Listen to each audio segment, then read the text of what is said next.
सह्याद्री व्याघ्र प्रकल्पात तिसऱ्या वाघिणीचा समावेश होत सह्याद्रीच्या वनवैभवात आणखी भर पडलीय.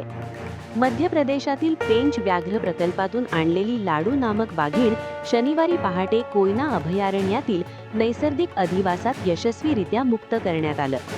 त्यामुळे सह्याद्री व्याघ्र प्रकल्पातील एकूण वाघांची संख्या आता 6 वर पोहोचली आहे. लाडू या वाघिणीला गुरुवारी सायंकाळी पेंच व्याघ्र प्रकल्पातील नागलवाडी वनपरिक्षेत्रातून सुरक्षितपणे पकडण्यात आले होते. त्यानंतर विशेष देखरेखीखाली रस्ते मार्गे तिची सह्याद्री व्याघ्र प्रकल्पाकडे वाहतूक करण्यात आली. पुढे बोटीच्या सहाय्याने शुक्रवारी रात्री तिला कोयना अभयारण्यात आणण्यात आले. येथे पशुवैद्यकीय अधिकाऱ्यांनी तिची सखोल वैद्यकीय तपासणी केली. पाणी व मांसाहार तिने व्यवस्थित स्वीकारल्याने तिची प्रकृती उत्तम असल्याचे स्पष्ट झालं. शनिवारी सकाळी 6 वाजता कोयना अभयारण्याच्या कोर जंगल क्षेत्रातील सुरक्षित आणि अनुकूल परिसरात लाडूला मुक्त करण्यात आलं.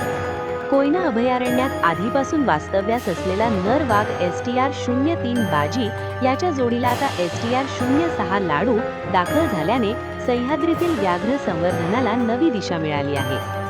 पश्चिम महाराष्ट्रातील सातारा, सांगली आणि कोल्हापूर या 3 जिल्ह्यांत पसरलेला 1165 चौरस किलोमीटर क्षेत्रफळाचा सह्याद्री व्याघ्र प्रकल्प जैवविविधतेने समृद्ध असून अनेक दुर्मिळ वन्य प्रजातींचे तो आश्रयस्थान आहे.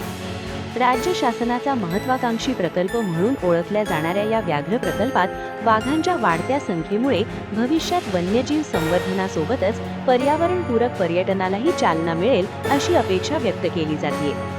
हे संपूर्ण स्थलांतर व पुनर्वसन अभियान सह्याद्री व्याघ्र प्रकल्पाचे क्षेत्र संचालक तुषार चव्हाण यांच्या मार्गदर्शनाखाली यशस्वीरित्या पार पडले.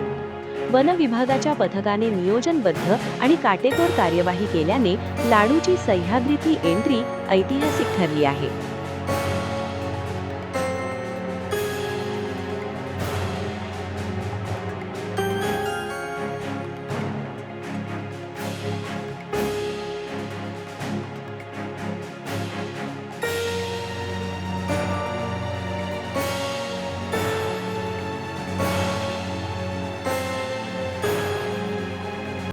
अशाच नवनवीन घडामोडी पाहण्यासाठी 24 न्यूज चॅनलला आत्ताच सबस्क्राईब करा, शेअर करा आणि बेल आयकॉनला प्रेस करायला विसरू नका.